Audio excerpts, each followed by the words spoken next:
அனைவருக்கும் வணக்கம். நான் உங்கள் அருள்வாக்கம்மா கிருஷ்ணகிரி மாவட்டத்திலேருந்து பேசுகிறேன். சில பிள்ளைங்களா எல்லாருமே எப்படி இருக்கீங்க? வெயில் அதிகமாக இருக்கும். எல்லோரும் சாப்பிட்டீங்களா? நல்லா இருக்கீங்களான்னு சொல்லி எனக்கு கமெண்ட் பண்ணுங்கள். சரி செல்ல பிள்ளைங்களா, இப்போ என்ன விஷயம்னாக்கா, வரும் செவ்வாய்க்கிழமைக்கு 23ஆம் தேதி சித்ரா பௌர்ணமி அன்னைக்கு நம்ம காட்டாறு ஓம் சக்தி அம்மன் திருக்கோவிலில் இருமுடி செலுத்துகிறோம். எப்பயுமே சில இடங்களில் நம்ம மாலை போட்டு செலுத்துறதும் எதுக்காக, குடும்பம் நல்லா இருக்கணும், கோயில் நல்லா இருக்கணும், பிள்ளைங்க நல்லா இருக்கணும், நம்மளுடைய பிரச்சனைகள் தீரணும், மன நிம்மதியோடு வாழணும் அப்படி நினச்சி தான் எல்லாருமே நம்ம மாலை போட்டு இருமுடி செலுத்துகிறோம். ஒரு சிலர் என்ன நினச்சி மாலை போடுவோம்னாக்கா, அடுத்தவங்களை எப்படி அழிக்கலாம், அடுத்தவங்க கூட எப்படி கெடுக்கலாம் அப்படின்னு நினச்சி ஒரு சிலர் மாலை போடுவாங்க. ஆனால் நமக்கு எப்படின்னாக்கா, இங்கே வரக்கூடிய பக்தர்களாகட்டும் மக்களாகட்டும் அவங்களுக்கு பலன் போய் சேரணும், அவங்க நல்லா இருக்கணும், எல்லாம் அவங்களுடைய கஷ்டங்கள்லாம் தீரணும்னு சொல்லி எல்லாருமே நல்லா இருக்கணும்னு சொல்லி வேண்டிட்டு நான் மாலை போட்டிருக்கிறேன். அதே போல் இப்படிப்பட்ட வஞ்சகம் பிடிச்ச இந்த கலி உலகத்தில் சில முட்டாளங்களுக்கு ஒரு நல்ல புத்திகளை கொடுத்து கடவுள் அவங்கள வழி நடத்தணும்னு சொல்லி நான் என் காட்டார் அம்மாவிடம் வேண்டுதல் வச்சுருக்கிறேன். அப்புறம் செல்ல பிள்ளைங்களா, என்ன விஷயன்றது பேச வந்துடுறேன். நம்ம சித்தூர் ஆந்திரா பக்கம் இருக்கக்கூடிய நம்ம சித்தூரில் இருக்கக்கூடிய நம்ம அம்மா வருகை புரிகிறாங்க வரும் சித்ரா பௌர்ணமி அன்னைக்கு. என்னன்னாக்கா, அம்மா எவ்வளோ வேலைகள் நடுவில் அவ்வளோ பெரிய கோயிலை நிர்வாகம் நடத்தக்கூடிய அந்த தாய் உள்ள காட்டார் அம்மா நல்லா இருக்கணும், அங்கே வரக்கூடிய மக்களும் நல்லா இருக்கணும் அப்படின்றதுக்காக ஒரு ஏகம் நடத்துகிறாங்க சித்ரா பௌர்ணமி அன்னைக்கு. அந்த ஏகத்தில் குழந்தை வரம் இல்லாதவர்களாகட்டும், திருமணம் ஆகாதவர்களாகட்டும், தொழில் ரீதியாக மன கஷ்டம் இருக்கிறவங்களாகட்டும், கை கால் வலி, உடம்பு வலி, இந்த மாதிரி பிள்ளைங்க சொல்கிற பேச்சு கேட்குறதில்ல, இந்த மாதிரி ஒரு குடும்பம்னாக்கா இதுதான் சாதாரணமாக ஒரு பிரச்சனைகள் இருக்கும் இல்லையா?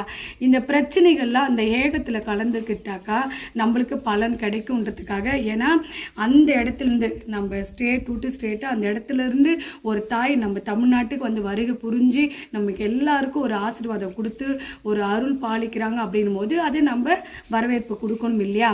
அதனால் என்னுடைய பிள்ளைங்களுக்கும் அனைத்து நல்ல உள்ளங்களுக்கும் அனைவரும் சித்ரா பௌர்ணமிக்கு கலந்துக்குங்க. ஒரு ஸ்தலம் கட்டுறோம் அப்படி என்றால் அந்த அனுகிரகங்கள் இல்லாமல் எதுவுமே அமையாது. ஆனால் நம்ம ஒன்று கட்டுறதுக்குள்ளே அது பல போராட்டங்கள், இன்னல்கள், பிரச்சனைகள்லாம் நம்ம கடந்து வரோம் அப்படின்னும் போது, அப்போ ஒரு தாய் அவ்வளோ பிரம்மாண்டமாக 77 அடி உயரத்தில் ஒரு அம்பிகை அங்காள அம்மாவை வச்சு அந்த அளவுக்கு பிரம்மாண்டமான பூஜைகள், யாகங்கள், அது நம்மளுடைய யூடியூப் சேனலில் நம்ம போட்டிருக்கிறோம். அவ்வளோ ஒரு பிரமாதமாக இருக்குது. அங்கே ரொம்ப விசேஷனாக்கா மாதம் அமாவாசை நாள் மட்டும்தான். மற்ற நாட்கள் கோயிலை போய் பார்க்கலாம், அனுமதி உண்டு. அதே போல் ரொம்ப விசேஷம் யாகம் அப்படின்னாக்கா, அந்த இடத்துல சித்தூரில் இருக்கக்கூடிய அந்த இடம் அங்காளிபுரத்தில் வசித்து கொண்டிருக்கும் நம்ம அங்காள அம்மனுக்கு அதாவது மயான காளி தாயும் வச்சுருக்காங்க. எந்த இடத்துலையுமே மயான காளி அந்த அளவுக்கு வச்சதில்லை. கல்லில் வடிவம் அமைச்சு வச்சுருக்காங்க, உயிர் ஓட்டமாக இருக்குது. ரொம்ப சக்தி செல்ல பிள்ளைங்களா, நம்ம ஒரு சொட்டு கண்ணீர் விட்டு கேட்டாவே அவளுக்கு காது கேட்டுது, அடுத்த நிமிஷமாக அந்த பிரச்சனையை முடிச்சிடுறாங்க. அதுதான் உண்மை. ஏன்னா அதுக்கப்புறம் சரி, அப்படி அந்த இடம் நம்ம கட்டுறோம் அப்படின்னா எல்லாமே சாதாரணமாக அமையாது. இன்றைக்கி பிரம்மாண்டமாக அந்த தாய் அந்த இடத்துல ஒரு கோயில் அமைச்சு பல மக்களுக்கு நல்லது செஞ்சு நல்ல எண்ணங்களோடு அன்றைக்கி அருள் கொடுத்துட்டு இருக்கிற அந்த தாய் உள்ள அவங்களுக்கு அன்றைக்கி நேரம் இல்லாத சூழ்நிலையிலும் நமக்காக வரேன்னு சொல்லி உத்தரவாதம் கொடுத்துருக்காங்க. இந்த வீடியோ மூலிமா என் கோயிலில் பயணித்த என்னுடன் இருந்த பல ஆன்மீக நல்ல உள்ளங்களுக்கும் கண்டிப்பாக அனைவரும் கலந்துக்குங்க. முதல்ல சென்னையில் இருக்கக்கூடிய அனு அம்மா, வராகி தாய், என் தாய், கண்டிப்பாக அம்மா அவங்களுடைய உடம்பு சூழ்நிலைகள் எனக்கு சரியில்லைன்றது எனக்கு தெரியும். வாய்ப்புகள் இருந்தால் கண்டிப்பாகம்மா எங்கே இருக்கக்கூடியவர்கள் நம்ம தமிழ்நாடு கோயிலை தேர்ந்தெடுத்து இங்கே வராங்க அப்படின்னும் போது நம்ம அவளை வரவேற்கணும் அப்படின்றதுக்காக தான்மா. கண்டிப்பாக உங்கள் சூழ்நிலை எப்படி இருக்குது பார்த்துட்டுன்னு அம்மா உங்களுடைய வருகைக்கு நான் காத்திருப்பேன். அனு அம்மா அவர்களுக்கு முதல்ல நான் சொல்லிக்கிறேன். அதுக்கப்புறம் ரெண்டாவதாக, ஏன்னா நிறைய அம்மாங்க இந்த கோயிலில் நான் கடந்து வந்திருக்கிறேன். நம்ம காஞ்சிபுரத்தில் இருக்கக்கூடிய சித்தா காக்காஞ்சு அம்மா அவர்களாகட்டும், நம்ம தருமபுரி மாவட்டத்தில் இருக்கக்கூடிய நம்ம பிரத்திங்கர சுவாமி அம்மா அவர்களாகட்டும், அதுக்கப்புறம் குப்பத்தில் இருக்கக்கூடிய பாபி அம்மா அவர்களாகட்டும், போலூரில் இருக்கக்கூடிய அருண் சுவாமி அம்மா அவர்களாகட்டும், அதுக்கப்புறம் இப்போ எனக்கு இடையில வந்து அறிமுகமான சில தாய் உள்ளங்கள், அதுக்கப்புறம் தேனி மாவட்டம் போடி நாயக்கனூர் செந்தில் ஐயா அவர்களாகட்டும், திருப்பத்தூர் மாவட்டம் மண்டலவாடி சுதா அம்மா அவர்கள், பாலக்கோடியில் அருள் பாலித்து கொண்டிருக்கும் வாராகி தாய் அவர்களாகட்டும், மற்ற இங்கே காக்கங்கரையில் நாகலத்தம்மா வழிபடக்கூடியவர்களாகட்டும், இப்படி நிறைய தாய் உள்ளங்களை நான் கடந்து வந்துட்டுருக்கிறேன். கண்டிப்பாக அனைவரும் வரணுன்றது இந்த அம்மாவுடைய வேண்டுகோளாகவே எடுத்துக்கலாம். ஏன்னா நீங்கள் எல்லாம் வரணும். என்ன காரணம்னாக்கா, இந்த சன்னிதானத்தில் பல விதைகளை விதைச்சாங்க அப்படின்னாக்கா, நல்ல விதைகளை விதைக்க கிடையாது, ஒரு தீய சக்திகளை விதைச்சாங்க. அந்த தீய சக்திகள் விதைக்கும் போது எனக்கு ஒரு ஃபோன் மூலிமா ஒரு ஆறுதல் சொல்லி இந்த தாய் உள்ளங்களுக்காக, அதுபோல் கலையரசன் என்னுடைய செல்ல மகன் ஆன்மீகத்தில் இன்றைக்கி புதுப்பிச்சு கொண்டு ஆரம்பமாக கொண்டு வந்திருக்கும் என்னுடைய செல்ல மகனுக்கும் ஒரு நன்றியும் சொல்லிக்கிறேன். ஏன்னா வந்து அம்மா நீங்கள் எதை பற்றி கவலைப்படாதீங்க, இப்படி தான்மா சில கலி உலகம் அப்படின்னு ஒரு பேசுகிறதுக்கு ஒரு மனசு வேணும். அதுபோல் என்னுடைய மகனுக்கும் வரவேற்பு கொடுக்குற சித்ரா பௌர்ணமிக்கு. ஏன்னா மற்றவர்கள் யார் பேர் நான் விட்டுருந்தாலும், ஏன்னா நம்ம கோயிலுக்கு வந்தவங்க பேர் மட்டும் சொல்லணுன்றதுக்காக சொல்லலை. மற்றவர்கள் நான் அழைப்பு கொடுத்து அது போய் தவறாக முடிந்து அது வரும் மன கஷ்டங்கள் வேண்டாம் இல்லையா. அதே போல் என் திருநங்கை தாய்கள் இங்கே வரக்கூடியவர்கள், எனக்கு சில பேர் அறிமுகம் இல்லாமல் இருக்கலாம், அவங்ககிட்ட நான் பேசாமல் இருக்கலாம். இங்கே வரக்கூடிய என்னுடைய திருநங்கை அம்மா அவர்களுக்கும் என்னுடைய ஒரு தாய்மான ஒரு வேண்டுகோளாக எல்லாருமே வந்து கலந்துக்குங்கம்மா. அதுக்கப்புறம் மலேசியாவில் இருக்கக்கூடிய நம்ம பிரகாஷ் சத்குரு ஐயா அவர்களுக்கும் கண்டிப்பாக நீங்கள் வரன்ற ஒரு அறிவிப்பு எனக்கு கொடுத்துருக்கீங்கம்மா. நீங்கள் கண்டிப்பாக வரணுன்றதை நான் இந்த வீடியோ மூலியமாகவே நான் ஐயாவுக்கு மலேசியா ஐயாவுக்கு ஒரு வீடியோ கால் பண்ணிடுறேன். என்ன காரணம், எங்கேயோ ஒரு நாடு விட்டு நாடு இருக்கும்போது எனக்கு ஒரு ஆதரவு தெரிவித்தவர்கள் எல்லாருமே வந்து நம்ம சித்தூரில் இருக்கக்கூடிய நம்ம மங்காளிபுரத்தில் இருக்கக்கூடிய நம்ம மங்காளம்மா மையானை காளி வழிபடக்கூடிய அந்த தாய் உள்ளம் நம்ம காட்டாகிறதுக்கு வருகை புரியுறாங்க. அப்படின்னும் போது நம்ம ஆன்மீகத்தில் எனக்கு தெரிஞ்சவங்களை வந்து நான் ஒரு மரியாதைக்குரிய இதில் வந்து எல்லாருக்குமே அழைப்புகள் கொடுத்துருக்கிறேன். என்னுடைய வேண்டுகோளை கேட்டு இந்த வீடியோ மூலிமா இந்த வீடியோ பார்க்குறவங்க கண்டிப்பாக அனைவரும் வந்து கலந்துக்குங்க. இது ஒரு அன்பான வேண்டுகோளாக நான் கேட்டிருக்கிறேன். அதுக்கப்புறம் மற்றவர்கள் எனக்கு வந்து இப்போ ஒசூர் சைடில் பாக்லூரில் ஒரு அம்மா அறிமுகமாயிருக்காங்க, எனக்கு அவங்க பேர் தெரியல. அது நம்ம அருண் சாமி மூலிமா அறிமுகமானவர்கள். அம்மா நீங்களும் வரணும் கண்டிப்பாக.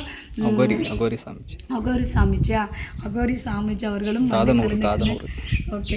எனக்குன்னா அவர் எப்பயுமே என்னை செல்ல மகள்னு கூப்பிடுவார். அதனால ஏன்னா வந்து கண்டிப்பாக எனக்கு ஒரு மிகப்பெரிய சந்தோஷம். எனக்கு ஒரு விஷயம், அப்பாவுடைய வீடியோ வந்து சர்ச்சை அது இதுன்னு ரொம்ப இன்னல்கள் பண்ண போது இவங்க எல்லாமே எனக்கு தொலைபேசி மூலிமா எனக்கு ஆறுதல் சொன்னவங்க. அந்த நன்றி நம்ம மறக்கூடாது இல்லையா. அதனால தான் அதுக்கப்புறம் செல்ல பிள்ளைங்களா, நான் 11 வருஷமாக கண்ணீரும் கவலையும் நம்ம சிந்தி வாழ்க்கை வெறுத்து மனசு வெறுத்து நொந்து வேதனை படும்போது எனக்கு வந்து கை பிடிச்சி தூக்கி விட்ட அங்காளிபுரத்தில் சித்தூரில் இருக்கக்கூடிய என் அம்மாவுக்கு என் தாழ்மையான என் நன்றிகளையும் வணக்கங்களையும் நான் கோடி கணக்கில் நான் சொல்லிக்கிறேம்மா. என்னம்மா என்ன பேசுறதுன்னு எனக்கு தெரியலம்மா. அவ்வளோ வலி வேதனைகளில் என் குடும்பமே தண்ணியில் தவிச்சு நிற்கும் போது ஒரு கரை சேர்த்து விட ஒருத்தர் வரமாட்டாங்களா அப்படின்னு நாங்கள் நினச்சது அழுத நாட்கள் பல நாட்களுமா. ஒருத்தர் ஆதரவு நம்ம தேடுறோம் அப்படின்னாக்கா அவங்க பணம் காசு கொடுக்குவாங்க, அதுக்காக கிடையாது. அவங்க உண்மையாக இருந்து அவங்க கண்ணீரை துடைக்கிறவங்களா இருக்கணும். அப்படி உண்மையாக இருந்து என் கண்ணீரை துடைச்சி அந்த தாய்க்கு நான் என் உயிர் உள்ள வரைக்கும், எங்கள் உடம்பு இந்த மண்ணை விட்டு பிரியும் வரைக்கும் இந்த அன்பு என்றைக்கும் மாறாதுமா. கண்டிப்பாக அந்த தாய்க்கு நாங்கள் நன்றி கடன் பட்டிருக்கிறோம். ஒரு சின்ன ஒரு உதாரணம் செல்ல பிள்ளைங்களா, ஒரு சின்ன ஒரு கதை சொல்லிக்கிறேன். என்னடா கோயிலை சுற்றி பல கடவுள்களை வச்சுட்டோம், பல கடவுள்களை வச்சு நான் செஞ்ச பூஜைகள் சரியில்லையா, நான் கும்பாபிஷேகம் நடத்துந்த அம்மாவுக்கு பிடிக்கலையா, இவ்வளோ கடவுள்கள் இருந்தும் என்னுடைய பிரச்சனைகளுக்கு ஒரு வழி தெரியல அப்படின்னும் போது கடந்து ஒரு கேள்விக்கு ஒரு கேள்வி மார்க் வச்சு நான் கடந்து வரப்போ சில செல்ல பிள்ளைங்களோட ஆதரவு அன்பு எல்லாமே கிடைக்கும் போது அதை ஆறுதல் படுத்திட்டு நம்ம கடந்து வந்துட்டே இருக்கிறோம். கடந்து வந்த உடனே திடீர்னு ஒரு அம்பாள் வந்து எனக்கு காட்சி கொடுக்குறாங்க. என்னன்னு காட்சி கொடுக்குறாங்க, அந்த அம்பாக்கிட்டே நீ விழுந்திருக்கிறடி, எல்லாமே ஒரு தாய் தான், அவதாரங்கள் தான் பல்வேறு, ஆனால் காளினுடைய அவதாரம் என்னன்றது எனக்கு நிரூபிச்சவன் இந்த சித்தூரில் இருக்கக்கூடிய மயான காளி தாயி. இது உண்மையான நடந்த ஒரு சம்பவம், உண்மையாக இருக்கக்கூடிய ஒரு சம்பவத்தை வந்து எனக்கு பிரமிச்சு நான் நின்னதை வந்து என்னுடைய செல்ல பிள்ளைங்களுக்கு தெரியணுன்றதுக்காக தான் முக்கியமாக நான் வீடியோ பேச வந்தேன். அப்போ வந்து நிறைய குழப்பங்கள், அம்மா ஏன் கஷ்டப்படுத்துகிறாங்க, எல்லாரும் இம்சை பண்ணுறாங்க எப்படி அப்படின்னும் போது அந்த குழப்பங்கள்லாம் தாண்டி அமாவாசை பூஜைக்கு சித்தூருக்கு நான் கலந்துக்க போகிறேன். அதுக்கு முன்னாடி போன ஒரு பலன் அடைஞ்ச, 2வது முறை போகிற நிறைய பலன் அடைஞ்சோம். அப்போ அம்மா இங்கே இல்லாமல் அங்கே பலன் அடைஞ்சல, இவ தான் அவ தான் இவன். அப்போ இவங்க என்ன ஒரு விளையாட்டு வைக்கிறாங்க எனக்கு. சரி ஆச்சு. அப்போ நான் என் தாய்கிட்ட நான் போய் முறையிடுறேன். காலையில் ஒரு சின்ன பிரச்சனைக்கு என் தாய்கிட்ட முறையிடுறேன். என்னன்னு முறையிடுறேன் அப்படின்னா, மயான காளி அங்காள் அம்மன் கிட்ட, இந்த காட்டார் அம்மா கிட்ட அவருடைய ஃபோட்டோ வச்சுட்டு நான் அவகிட்ட முறையிடுறேன் இன்றைக்கி நடந்த ஒரு அதிசயம். அப்போ வந்து என்னடா நம்ம இப்படியே தான் அப்படின்ற மாதிரி நம்ம ஒரு விஷயங்களில் கடந்து வர மாட்டோமா அப்படின்னு நான் நினைக்கும் போது அப்போ வந்து தாய்கிட்ட போய் முறையிடுறேன். அம்மா, உண்மை என்றைக்குமே இப்படி தோற்று தான் போகுமா, பொய் மட்டும்தான் ஜெயிக்குமா, உன்னுடைய பிரபஞ்சத்தில் இந்த காளி அவதாரம் எடுத்த இந்த கலி உலகத்தில் இந்த இடத்துல வந்து நீ என்னை இப்படி சோதிக்கலாமம்மா, பொய்யெல்லாம் நிலைக்க வைக்கிற, உண்மையெல்லாம் தோக்க வைக்கிற, இன்னும் எத்தனை நாளைக்கு தாம்மா அந்த தலைவிரி கோலம் ஆட போதும் எனக்கு தெரியலம்மா, உன்னுடைய தலைவிரி கோலம் வந்து மற்றவர்களிடம் காட்டுமா, என்கிட்ட காட்டாதம்மா அப்படின்னு சொல்லி ஒரு கையெடுத்து கும்பிட்டு ஒரு விளக்கை ஏற்றிட்டு நான் வரேன். அடுத்த நிமிஷமே இன்னைக்கு அதுக்கு பலன் கிடைச்சிச்சு. எனக்கு அடுத்த நிமிஷமே பலன் கிடைச்சிச்சு. ஒரு நிமிஷம் கூட மாறல.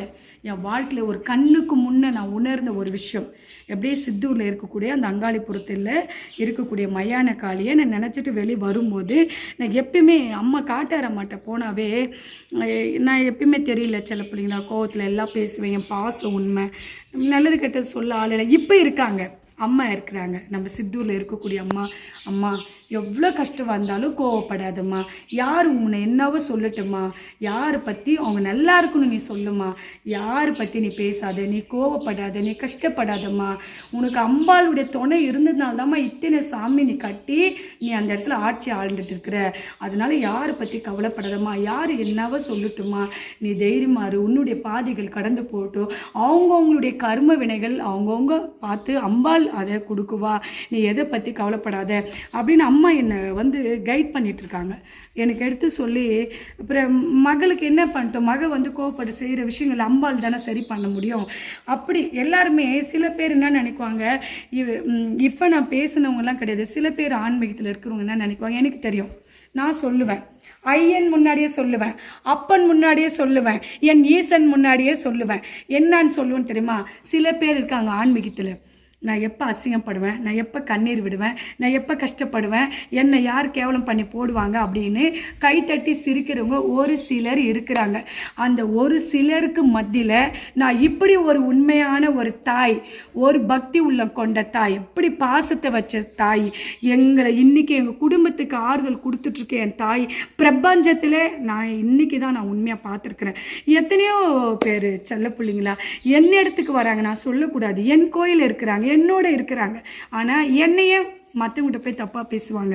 எப்படி, நான் என் சாப்பாடு சாப்பிட்டு ஜீரணம் ஆகிட்டு வெளியே போகிறதுக்கு முன்னாடியே என்னை போய் தப்பாக பேசுவாங்க. எல்லாரையும் எனக்கு காட்டி கொடுத்தவளே அந்த மயான காளி தான். எப்படி காட்டாரம்மா எனக்கு காட்டி கொடுக்காது செல்ல பிள்ளைங்களா, ஏன் காட்டி கொடுக்காதுன்னா அவளுக்கு வந்து எல்லாமே ஒன்று, காளி வந்து வெட்டுனா வெட்டணும், நிற்கணும்னா நிற்கணும், அதுக்கு தான் அவளுக்கு பல்வேறு அவதாரம், அதனால தான் அவளுடைய கோலங்கள் அப்படி இருக்குது. இவங்க எல்லாமே எல்லாம் பிள்ளைங்க உண்மை கொடுக்குவா, ஒரு முறை நீ திருத்த பாரு, 2வது முறை நீ திருத்த பாருன்னு. அவள் அப்படி இல்லை, உனக்கு எத்தனை முறைடா நான் கொடுக்கட்டும், அப்போ நான் உன்னை நின்று கொள்ளுவேன் அப்படின்றத முடிவுகளுக்கு ஆளி எடுத்துருவா அவதாரமாக. இந்த தாய்ங்க எல்லாம் புள்ளதானன்னுட்டுன்னு விட்டுடுவா. அந்த மாதிரி என் கூட இருந்தே ஒவ்வொருத்தர முதுகில் குத்திட்டு இருக்காங்கன்றது எனக்கு அவதாரமாக உண்மையாக என்னுடைய கனவுல வந்து அந்த காளி, அந்த மயான காளி சித்தூரில் இருக்கக்கூடவே என் கனவுல காட்சி கொடுத்த ஒரு நிகழ்ச்சி அது. என் காட்சி யார் யார் என்னென்ன பண்ணுறாங்க, என்னென்ன செய்கிறாங்கன்றது என் கனவுல வந்து என்னை சுற்றி நடக்கக்கூடிய துரோகிங்களை காமிச்சு கொடுத்தவங்க. அதுபோல் இன்னும் ஒரு சில நாட்களுக்குள்ளே என்னுடைய வெற்றிகளை நான் கடந்து வருவேன். இது உண்மை. என்னென்னா, நான் தெய்வத்துக்கு உண்மையாக இருக்கிறேன். மனுஷங்களுக்கு நம்ம எப்படி இருந்தாலும் குறை சொல்கிற உலகங்கள் குறைகள் மட்டும்தான் கண்டுபிடிக்கும். அதெல்லாம் பழி சொல்ல தான் தெரியும் செல்ல பிள்ளைங்களா. நம்மளாம் வாழ்கிறதுக்கெலாம் வழியே சொல்லாது. நீ கீழே விழுந்துட்டியா, உன்னை கை கொடுத்து தூக்குன்னா தூக்கிட்டா நீ என்ன மேலே வந்து நீ என்ன ஜெயிச்சு போயிடுவேன். அப்போ என்ன பண்ணணும், உன்னை தள்ளி விட்டணும். ஆனால் இந்த அம்மா என்ன செஞ்சாங்க தெரியுமா, நீ கீழே விழுந்துட்டியம்மா, அம்மா நான் இருக்கிறேன். எப்படி அம்மா நான் இருக்கிறேம்மா, இந்த அம்மா கையை பிடிச்சிக்குமா, நீ ஏறி மேலே வா. எப்படி நான் கண்ணீர் சிந்தும் போது எத்தனை நாள் தூங்காமல் இருந்திருக்கிறேன், எத்தனை நாள் சாப்பிடாமல் இருந்திருக்கிறேன், எத்தனை வலி அனுபவிச்சிருக்கேன். 11 வருஷமாக, 1 வருஷம் 2 வருஷத்தில் என்னைக்கு இவ்வளோ நான் கட்ட ஆரம்பிச்சனோ, கடன் வாங்க தெரியல, வட்டின்னு போய் தெரியல, எல்லாத்துலேயும் நான் போய் மாட்டினேன். இது நீ இப்படி வாங்கக்கூடாதுமா, இதுதான் நீ இப்படி கடந்து வா அப்படின்னு எனக்கு கூட இருந்து எனக்கு வழி நடத்தின அந்த தாய். நீ பள்ளத்தில் இருக்கிறியம்மா, நான் காப்பாத்துறேம்மா, உன்னை தூக்கி விடுறம்மா, நீ நடந்து போம்மா, உனக்கு எங்கே கடவுள் வழி காட்டும், எங்கே நாங்கள் நிற்கிறோம் பின்னாடி அப்படின்னு என்னை தூக்கி விட்டுவங்க. சில பேர் என்ன நினைக்குவாங்க தெரியுமா, பள்ளத்தில் ஊண்டுட்டால, வாழ்டா மண்ணை கொட்டுடா மூடுறா அவளை அப்படின்னு நினைக்குவாங்க. என்றைக்குமே ஆன்மீகம் ஒன்று உயர்ந்து நிற்கணும், உண்மைகள் நிலைக்கணும், பொய்கள் ஜெயிக்கக்கூடாது. அழிக்கணும்னு நினைக்கிற சில பேர் மத்தியில் ஆன்மீகத்தில் இருக்கிறவங்க ஒருத்தர் விட்டு கொடுத்து வாழாமல் எல்லாமே ஒன்று நினச்சி யார் எந்த நோக்கங்கள் இருந்தாலும் நம்பி வர மக்களுக்கு நம்பிக்கையோட விஷயங்களை கடந்து நம்ம போகணும். என்னை பொறுத்த வரைக்கும் அவ்வளோதான். நான் எப்பயுமே சில வீடியோவில் சொல்கிறது இருந்ததான், இதை நான் ஒரு நாள் வியாபாரமாக ஆக்கலை. சில பேர் இந்த பேட் கமெண்ட் பண்ணுறோம், நான் ஒரு நாள் கூட இதை நான் வியாபாரமாக ஆக்கும்னு நான் நினச்சதே இல்லை. ஆனால் எனக்கு அதுக்குள்ளே அந்த மாதிரி எண்ணங்கள் வரல. நான் உண்மையாக நேர்மையாக அந்த அம்மாவுக்கு நான் இருந்ததுனால தான் என்னை வந்து சில பேர் சில சூட்சுமங்கள் பண்ணாங்க. இதுதான் அதுக்கு வந்து அந்த தாய் வந்து மயான காளி தாய் வந்து என் கை பிடிச்சி நான் இருக்கேன்றது என்னை வழி நடத்திட்டுருக்காங்க. அதனால் ஆன்மீகத்தில் இருக்கக்கூடியவர்கள் ஆகட்டும், எனக்கு சரி நம்ம இடத்துக்கு வந்தவங்கன்றதுனால நான் அவங்க பேரெல்லாம் சொன்னேன். சரி, புதுசாக பார்க்குறவங்களாகட்டும், எல்லாம் குருமார்களும் ஐயாமார்களும் அம்மாமார்களும் நம்ம ஏன்னா ஒரு கர்நாடகா மாநிலம் அவ்வளோ பெரிய கோயில் புனித ஸ்தலம் உருவாக்கி நம்ம தமிழ்நாடுக்கு நம்ம கிருஷ்ணகிரி மாவட்டத்துக்கு வருகை புரிகிறாங்க. கண்டிப்பாக அனைவரும் வந்து கலந்துக்குங்க. ஏன்னா இவங்க எல்லாரும் கூடயும் நம்ம வந்து தொலைபேசியில் பேசி வர சொல்லியிருக்கிறோம். ஏன்னா நம்ம வரலன்றதுக்கு கஷ்டப்படக்கூடாது. அவங்க சூழ்நிலைகள் 1000 இருக்கும். வர வேண்டியவர்கள் வாங்க. வேறு யாராவது பேர் மறந்திருந்தாலும் எனக்கு தெரியல, சரி நம்ம கோயிலுக்கு வந்தவங்களை மட்டும் நான் கூப்பிடணுன்றதுக்கு தான் கூப்பிட்டுருக்கேன். அதுதான் உண்மை. ஏன்னா மற்றவர்கள் பேர் எனக்கு தெரியாது. அதனால தான். அதே போல் திருநங்கை அம்மாக்கள் ஆகட்டும் அனைவரும் வந்து கலந்துக்குங்க. எனக்கு ரொம்ப அதுக்கப்புறம் பெங்களூரில் வந்து ஜடா முனீஸ்வரர் கோயிலில் சிவா அம்மா அவர்களுக்கும் அங்கே இருக்கக்கூடிய திருநங்கை அம்மா அவர்களுக்கும் இப்போ இடைப்பட்ட காலத்தில் தான் எனக்கு பழக்கம்.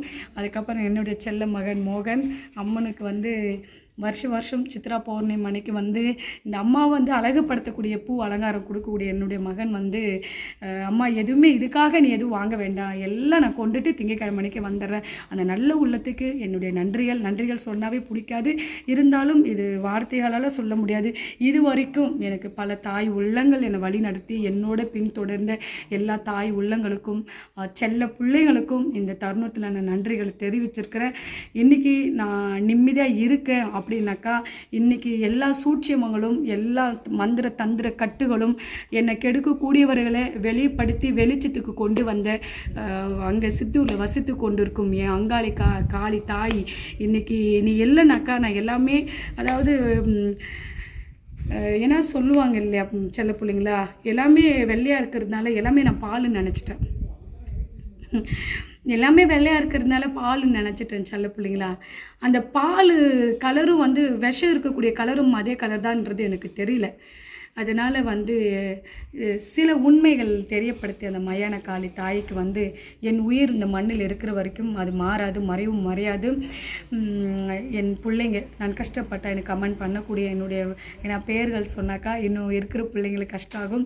எனக்கு உண்மையாகவே என்னுடைய கஷ்டத்துக்கு அறிஞ்சு எனக்கு நல்ல கமெண்ட்ஸ் கொடுக்கக்கூடியவர்களும் ஆகட்டும், தப்பாக போடவர்கள் ஆகட்டும், எல்லாம் என்னுடைய பிள்ளைகளுக்கு எல்லாருக்கும் என் நன்றிகள் பல.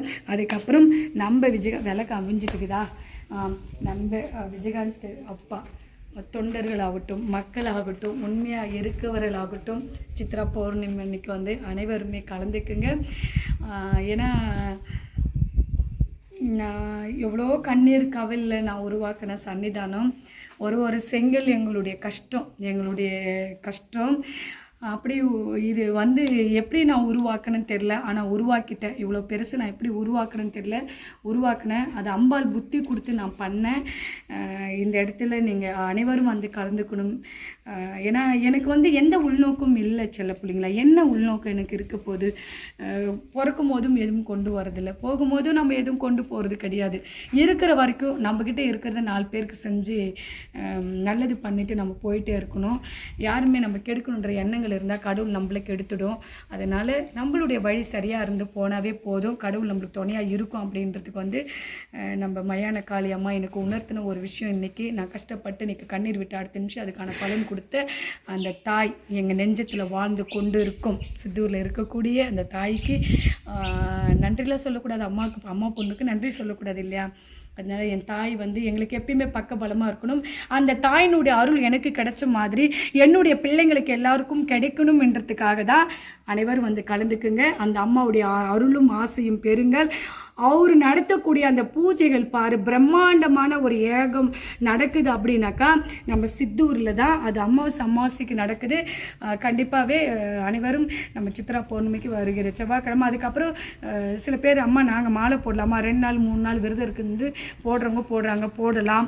அது யாரும் நாங்கள் தான் போடணுன்றது கிடையாது, எல்லாருமே போடுங்க. கண்டிப்பாக அந்த இருமுடி அரிசி வாங்குறதுக்காக அனைவரும் வந்து கலந்துக்குங்க. நான் செலுத்தக்கூடிய இருமுடி அரிசி இது வரைக்கும் இங்கே வரக்கூடிய மக்களுக்கு, குழந்தை இல்லாதவங்க இப்படி இருக்கிறவங்களுக்கு தான் அந்த அரிசி நான் கொடுத்துட்ருக்குறேன். இது வரைக்கும் என் இடத்துல அதை நான் பொங்கல் வச்சு நான் யாருக்குமே என் குடும்பத்துக்கு நான் கொடுத்ததில்லை. நான் சுமக்கிற ஒவ்வொரு வருஷம் இருமுடி அரிசியும் நான் அப்படி தான் நான் சுமந்துட்டுருக்கிறேன். அதனால் இந்த வருஷம் சுமக்கக்கூடிய அரிசி வந்து யார் வாங்கணும்னு நினைக்கிறவங்க கண்டிப்பாக வாங்க. ஏன்னா நல்லது வந்து மற்றவங்களுக்கு சொல்கிறது ஒன்றும் தவறில்லை. அதே போல் என்ன நம்பக்கூடிய என்னுடைய மக்கள், பிள்ளைங்கள், அனைத்து நல்ல உள்ளங்களும் உங்களுடைய குலசாமி நினச்சிட்டு 1 ரூபாய் நாணயத்தை வெள்ளை ஒரு சுத்தமான காட்டன் துணி எடுத்து மஞ்சளில் நனைச்சி, குழந்தை வரம் இல்லாதவர்கள் குறிப்பாக அது எவ்வளோ பெரிய வேதனைன்றது எனக்கு தெரியும், அது காயின் கட்டி வைங்க. நிச்சயமாக இந்த சித்ரா பௌர்ணமிக்கு நீங்கள் நினச்சிட்டு வர முடியாதவர்கள் நினச்சிட்டு கட்டுங்க. அடுத்த பௌர்ணமிக்குள்ளே உங்களுக்கு கருவு நிற்கும். நான் சொன்னது தான் இது உண்மை, நான் செய்வேன். அதனால் அதே போல் கலந்து கூடியவர்கள் அனைவரும் வந்து கலந்துக்குங்க. செல்லப்பிள்ளைங்களா, எல்லா செல்லப்பிள்ளைங்களும் நான் சொத்தாக நினைக்கிற என்னுடைய பிள்ளைங்க இன்னைக்கு நான் எங்கே போய் நின்னாலும் செல்ல பிள்ளைங்களான்ற அம்மா ஓடி வந்து ஃபோட்டோ எடுக்கிறதும் வீடியோ எடுக்கிறதும், இந்த அன்பு இந்த பாசத்தை நான் சம்பாரிச்சிருக்கிறேன். பெரிய சொத்து செல்ல பிள்ளைங்களான்ற சொத்தை நான் சம்பாரிச்சிருக்கிறேன். எனக்கு நீ எதுவுமே வேண்டாம், உங்கள் அன்பு மட்டும் போதும். உண்மையாக இருந்தால் போதும் செல்ல பிள்ளைங்களா. எனக்கு என்ன ஒரு வருத்தம், நான் செல்ல பிள்ளைங்களா என் இடத்துக்கே வராங்க, என் இடத்துல இருக்கிறாங்க, என்னே சாப்பிட்றாங்க, என்னைக்கே துரோகம் பண்ணுறாங்க, என்னை முதுகில் குத்துறாங்க. வெளுத்ததெல்லாம் பாலுன்னு நினச்சது தான் என்னுடைய தவறு அப்படின்றத புரிய வச்சது அந்த அங்காளிபுரத்தில் இருக்கக்கூடிய மயான காளி அம்மா தான். கண்டிப்பாக எல்லா பிள்ளைங்களும் வந்து கலந்துக்குங்க, எனக்கு உறுதுணையாக இருங்க, எனக்கு எல்லாமே சப்போர்ட் பண்ணி நல்லபடியாக இருமுடி செலுத்துங்க. கண்டிப்பாக இந்த மாலை சுமந்துட்டுருக்கிறேன் செல்ல பிள்ளைங்களும், அம்மனுடைய மாலை சுமந்துட்டுருக்கிறேன். அம்பாளுக்கு வேண்டிட்டு காப்பு கட்டிட்டு இருக்கிறோம். எல்லோரும் நல்லா இருக்கணும்னு. கெடுக்குன்னு நினைக்கிறவங்க பற்றியா சில பேர் மற்றவங்க குடியை கெடுக்கணும், மற்றவங்களுடைய வளர்ச்சி கெடுக்கணும்னு நினைக்கிறாங்க பார்த்தியா ஒரு சிலர். நான் என் அம்பாக்காக நான் ஊர் விட்டு ஊர் வந்து இவ்வளோ இன்னல்கள் போராட்டங்களை கஷ்டப்பட்டு நான் உருவாக்கினது சாத்தியம், சத்தியம், உண்மை, தர்மம். அப்படி என்றால் அதுக்கான பலன் அந்த தாய் கொடுப்பாள். இதோடவே இது மேலே பேசுகிறதுக்கு ஒன்றும் இல்லை செல்ல பிள்ளைங்களா. ஒரு சின்ன விஷயம் சொல்லிவிட்டு நான் முடிச்சுக்கிறேன் செல்ல பிள்ளைங்களா, நேரம் இல்லை. திருப்பத்தூர் மாவட்டம் வந்து ஒரு வீடியோ, அதில் நான் தெளிவாக பேசலை.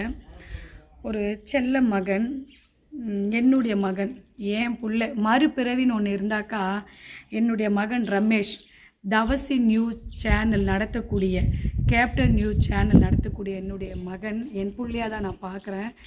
நிச்சயமாக மறுபிறவின் தான் அந்த மாதிரி பிள்ளை என்னுடைய வயிற்றில் பிறக்கணும். அந்த புள்ள வந்துட்டு எவ்வளோ பேர் என்னென்னோ பண்ணும்போது எனக்கு ஒரு ஆதரவு தெரிவிச்சு அந்த சேனல். அவங்களுடைய மனைவி இறக்க போகிறாங்கன்னு எனக்கு சொப்பனத்தில் நான் கனவு காண்றேன். கனவு காண்டு நான் ஓடி போகிறேன் அவங்கள. ஓடி போன உடனே என் கூட இருக்கிறவங்க, ஏம்மா முட்டாள்தனமாக இப்படி நீ பண்ணிட்டுருக்குற, இதெல்லாம் எப்படிம்மா நடக்கும், நீ ஏம்மா இப்படிலாம் பண்ணுறேன்னாங்க. நான் திருப்பத்தூர் போயிட்டு அவருக்கு நான் ஃபோன் பண்ணுறேன். சாமி நீ எங்கே இருக்கிறேன்னு. அம்மா நான் திருப்பத்தூரில் தான்மா இருக்கிறேன். சாமி எனக்கு லொக்கேஷன் அனுப்புன்னு அனுப்பி விட்டாரு. இல்லைப்பா நீ வீட்டில் இருக்கிற அந்த கரண்ட் லொக்கேஷன் சொல்கிறாங்களா, நீ அதுப்பா அது அனுப்புப்பா அப்படின்றேன். அனுப்பிட்ட உடனே அனுப்பிட்டாங்க. உடனே வீட்டுக்கும் போகிறேன். போன உடனே விஜயகாந்த் அப்போட ஒரு உண்மையான பக்தர், அவர் தொண்டன் தான் சொல்ல முடியும். ஏன்னா அவர் சேனலுக்கே தவசி நியூஸ் சேனல் தான் வச்சுருக்காரு. நான் வீட்டில் போயிட்டு சொல்கிறேன், எப்பா தப்பாக நினைக்காத சாமினேன். அம்மா சொல்லுமா, என்னை அவ்வளோ நம்புவார் சில பிள்ளைங்களா, என்னுடைய வாக்கு நம்புவார். அவ்வளோ பெரிய நியூஸ் ரிப்போர்ட்டர் தானே, ஆனால் என்னை அவ்வளோ நம்புவார். நான் போயிட்டு சொல்கிறேன், பா உன் மனைவி செத்து போகிற மாதிரி எனக்கு காட்சி வருது, என் அம்பாள் மாலை கட்டுறா, இது நடக்கும்பா அப்படின்னு நான் போய் சொல்கிறேன். ஏம்மா எனக்கு ஃபோனில் சொல்ல, இது ஃபோனில் சொல்கிற விஷயம் இல்லை ஐயா, நேரடியாக சொல்கிற விஷயம், எனக்கு அந்த மாதிரி வந்திருக்குப்பா, உன் பொண்டாட்டி போய் கூப்பிடுப்பான்றேன். அவங்க மனைவி போய் கூப்பிட்றாங்க. அவங்க மனைவி, ஆமாம் நான் சாவு தான் போகிறேன், என்னால் இருக்க முடியாது, ஏதோ ஒரு மன கஷ்டம், அவங்கவுங்களுக்கு ஏதோ தனிப்பட்ட விஷயங்கள் ஆயிருக்கு இல்லையா, அதனால என்னால் இருக்க முடியாதுங்க, நான் இறந்துறேன்னுது. நான் சத்தியம் கேட்குற 100 வாட்டி அந்த அம்மா எனக்கு சத்தியமே பண்ணலை. எதுக்கும் சில பேர் கண்ணு காது மூக்கு வச்சுலாம் கமெண்ட் பண்ணுறது நிறுத்திட்டு இது சொல்கிறது அப்படியே புரிஞ்சுக்குங்க. அப்போ அந்த அம்மா எனக்கு சத்தியமே பண்ணலை. அப்போ நான் என்ன பண்ணுறேன், என் மகன்கிட்ட நான் சொல்லிட்டு வரேன், எப்பா பாப்பா இப்படி ஆக போகிறேன் எனக்கு காட்டுது, அவளை பத்திரமா பார்த்துக்கோ அப்படின்னு நான் சொல்லிவிட்டு நான் அங்கேருந்து கிளம்பிட்ட உடனே காலையில் எனக்கு 9 மணிக்கு ஃபோன் வருது. எலி மருந்து பேஸ்ட்டு சாப்பிட்டுட்டு சீரியஸாக இருக்கிறாங்க, ஹாஸ்பிட்டலில் ஜிஹெச்சில் ஆகாதுன்னு சொல்லி கிருஷ்ணகிரி மாவட்டத்தில் இருக்கக்கூடிய டிசிஆர் ஹாஸ்பிட்டலுக்கு நான் கூட்டிகிட்டு போயிட்டுருக்குறேம்மா அப்படின்னு சொல்லிட்டு. எப்பா நீ போ சாமி, அம்மா என்கிட்ட எதுவுமே இல்லைம்மா, எனக்கு என்ன பண்ணுறதுன்னு புரியலம்மா, நீ போ தங்கம், ஏதோ நாங்கள் அது இது போட்டுக்கிறது நாங்கள் வச்சு ஏதோ உதவி பண்ணுறோம், நீ போ ஐயா அப்படின்னு போய் அட்மிட் பண்ணியாச்சு, எல்லாமே பண்ணிவிட்டு உடனே புள்ள நான் ஓடி போய் பார்க்குறதுக்கு போகிறேன். எவ்வளோ ஓடி போய் நான் பார்க்க போகிறேன். என் கையில் எதுவுமே இருந்தது செலவுக்கு கொடுத்துட்டு, நீ பாரு சாமி நான் ஏதாவது ஒன்று பண்ணுறேன் அப்படின்னுட்டுன்னு அழுகுறான். 2 பையன் ஒரு பொட்டுப்புள்ள இருக்குது. அந்த குழந்தைங்களுடைய நிலைமை நான் ஒரு தாயில்னா கண்டிப்பாக அந்த குடும்பம் எடுத்துகிட்டு வர முடியாது, செல்ல பிள்ளைங்களா நிச்சயமாக முடியாது, சின்ன பிள்ளைங்க. அப்புறம் நான் போய் பார்த்துட்டு என் ஐசு வார்டில் அனுமதி கொடுக்குறாங்க. ஒரு ஹாஸ்பிட்டலாக ஒரு ரெஸ்பான்ஸ் அப்படின்னாக்கா நம்ம டிசிஆர் ஹாஸ்பிட்டல். சரி உள்ளே எனக்கு உடனே அனுமதி கொடுத்தாங்க. நான் போய் பார்க்குறேன், ஏம்மா இப்படி பண்ண, பிள்ளைங்களை பற்றி நீ நினைக்கலையா, நீ இப்படி ஒரு முட்டாள்தனம் பண்ணியிருக்க. அப்போ அவங்க மயக்கமாக இருக்காங்க, நான் பேசுறது உங்களுக்கு கேட்கல. ஆனாலும் அந்த நிமிஷமே நான் என் மகனை கூப்பிட்டு சொல்லிட்டு வரேன், அப்பா பாப்பா சாயந்தரத்துக்குள்ளே 4 மணிக்குள்ளே நல்லா ஆயிடுவா, இனி நீ பயப்படவே வேண்டாம், அம்மா நான் சொல்கிறேன் இல்லையா அவன் நல்லா ஆயிடுவான்னு. அதே போல் அம்மா காப்பாற்றி விட்டதுனால காரணம் அம்பாள் ஒரு பக்கம் இருந்தாலும் அந்த டாக்டருடைய சேவைன்னு ஒன்று இருக்குது இல்லையா, அந்த ஹாஸ்பிட்டலு இன்னும் தெரியாத மக்களுக்கு தெரியணும் தான் அதை நான் ப்ரமோட் கொடுத்தேன். நல்ல விஷயங்களுக்கு எங்கே கூப்பிட்டாலும் நான் போய் வீடியோ கொடுக்கவும் செல்ல பிள்ளைங்களா, நல்லதுக்கு தான் நான் கொடுக்குறோம். ஒரு தெரியாதவங்க எத்தனை பேர் இருக்குவாங்கன்றது தான் நான் அதை நான் பேசியிருக்கிறேன், அதுதான் விஷயம். அதுக்கப்புறம் அவங்க நடத்தக்கூடிய நர்ஸுங்க ஆகட்டும், ஒரு அன்பு அவங்க அவங்களோட உபசரிப்பை பாதி நோயை குணப்படுத்திடும்.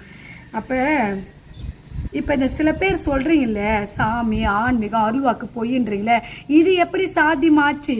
நான் ஏன் எனக்கு அப்படி ஒரு சொப்பனை வரணும், நான் ஏன் அவரை போய் பார்க்கணும், நான் ஏன் அதை சொல்லணும், அவங்க மனைவி அதை சாப்பிடணும், நான் ஏன் டிசிஆர் போய் பார்க்கணும், டிசிஆர் பார்க்க போனவன் அதோட இருக்க வேண்டியதானே, அதை ஏன் நான் விளம்பரம் கொடுக்கணும், நான் அதை ஏன் யூடியூப் சேனலில் போடணும்? இது எல்லாம் விதி செல்ல பிள்ளைங்களா, இதெல்லாம் இது நடக்கணுன்றது விதி. பேசுகிறவங்க எப்படி வேணால் பேசலாம். அதனால் கடவுளை நம்புங்க, இந்த மனுஷ துரோகிங்களை நம்பாதீங்க, கடவுளை மட்டும் நம்புங்க. ஆனால் நான் கடவுளாக நம்பி என் காட்டார் அம்மாவை நான் பார்க்கக்கூடியது என்னுடைய சித்தூர் அம்மா மட்டும்தான். என் அம்மா மட்டும்தான் என் கண்ணீரை தொடச்சவங்க. நான் இருக்கிறேன், நீ போமான எத்தனை நாள் சோறு தண்ணி இல்லாமல் நாங்கள் இருந்திருக்கிறோம், எங்கெல்லாம் என்னன்னு கூட கேட்டவங்க இல்லை. அந்த மாதிரி அந்த நன்றி உயிர் இல்லவருக்கு நாங்கள் மறக்க மாட்டோம். அதே போல் அனைவரும் வந்து கலந்துக்குங்க. என்னுடைய செல்ல பிள்ளைங்களும் அனைத்து நல்ல உள்ளங்களும் நம்பிக்கை இருக்கிறவங்க ஆன்மீகத்துக்கு சப்போர்ட் பண்ணுங்கள். எனக்கு பண்ண வேண்டாம். ஆன்மீகன்ற ஒரு விஷயம் யாருக்கும் விட்டு கொடுக்காதீங்க. நம்ம எங்கன்னா போனோம் ஒரு ஹாஸ்பிட்டலில் சேர்த்தாவிட ஐயோ கடவுளே என் பொண்டாட்டி காப்பாற்றி என் புருஷனை காப்பாற்றுன்றோம், ஐயோ என் பிள்ளையை காப்பாற்றுன்றோம். அப்போ வந்து மனுஷங்க வரமாட்டாங்க, கடவுள் ரூபத்தில் டாக்டர் தான் வருவாங்க. எந்த மாதிரி உண்மையாக இருக்கிறோம் நாங்கள் தான் வருவோம். நாங்கள் தான் வருவோம். அதை முதல்ல சில பேர் புரிஞ்சுக்குங்க. சரி செல்ல பிள்ளைங்களா, அனைவருக்கும் என் மனமார்ந்த என் கொடான நன்றிகள் பல. வரும் சித்ரா பௌர்ணமிக்கு 23ஆம் தேதி எல்லாருமே வந்து கலந்துக்குங்க. அதுக்கப்புறம் சரி, கடவுளுக்கு தெரியும் யார் தேர்வு செஞ்சா, இந்த உலகத்தில் வாழக்கூடிய மக்கள் யார் தேர்வு செஞ்சால் மக்களுக்கு நல்லது போய் சேரும் அப்படின்ற தலைவனை கடவுளை தேர்ந்தெடுத்து ஜெயிக்க வைக்குவாங்க. இது ஒரு சில கமெண்ட்ஸுக்கு இது ஒரு பதில் கொடுத்துருக்குறேன். கடவுளுக்கு தெரியும். இத்தனை வருட காலங்கள் வந்து கடவுள் கண்மூடித்தனமாக உட்கார்ந்ததுனால சில அக்கிரமங்கள்லாம் தலைவிரித்து ஆடுச்சு. இனியெல்லாம் தலைவிரிச்சில் ஆடாது செல்ல பிள்ளைங்களா. உண்மை எங்கே இருக்குதோ அதுதான் கலி உலகத்தில் ஜெயிச்சு நிற்க போது. அதுதான் உண்மை. இனிமேலாம் பொய்யா இருக்கிறவங்களாம் வந்து அரசியலில் உட்கார முடியாது. யாராக இருந்தாலும் உட்கார முடியாது. உண்மை மட்டும் ஜெயிக்கிறவங்களை வந்து கடவுள் உட்கார வச்சு அழகு பார்க்கும்.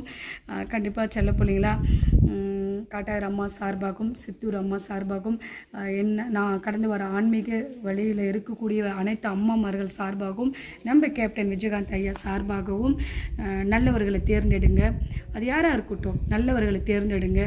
நல்லது செய்கிறவங்களுக்கு நம்ம போய் எந்த கட்சி நம்ம போய் நிற்க போகிறத யார்கிட்ட நம்ம கேட்க போகிறதில்ல.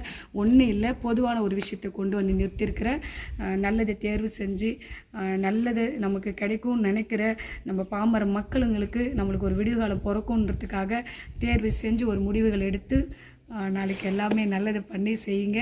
அனைவருக்கும் இதுக்கும் எதுவும் பேசிடாதீங்க. என் மனசில் பட்டதை சொன்னேன். ஏன்னா வந்து எவ்வளோ என் வாழ்க்கையில் நடந்த வந்து ஒரு உதாரணமாக மையப்படுத்தி ஒரு பெண்ணுன்னு பார்க்காம அசிங்கம் படுத்தி கேவலப்படுத்துகிற சில மீடியாங்களுக்கு எல்லாம் வந்து யாரும் வரமாட்டாங்க. பெண்களுக்கு பாதுகாப்பு தர்றது யாருமே கிடையாது.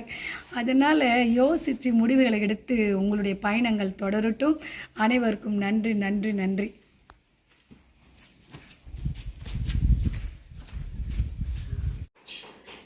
செல்ல பிள்ளைங்களா, அதுக்கப்புறம் எனக்கு நல்லது நடந்தால் நீங்கள் சந்தோஷப்படுவீங்க இல்லையா? நமக்கு வந்து ப்ரெஸ் கார்டு என் பேரில் வந்திருக்கு. ஆனால் இதுவும் எனக்கு ஒரு கனவு தான்.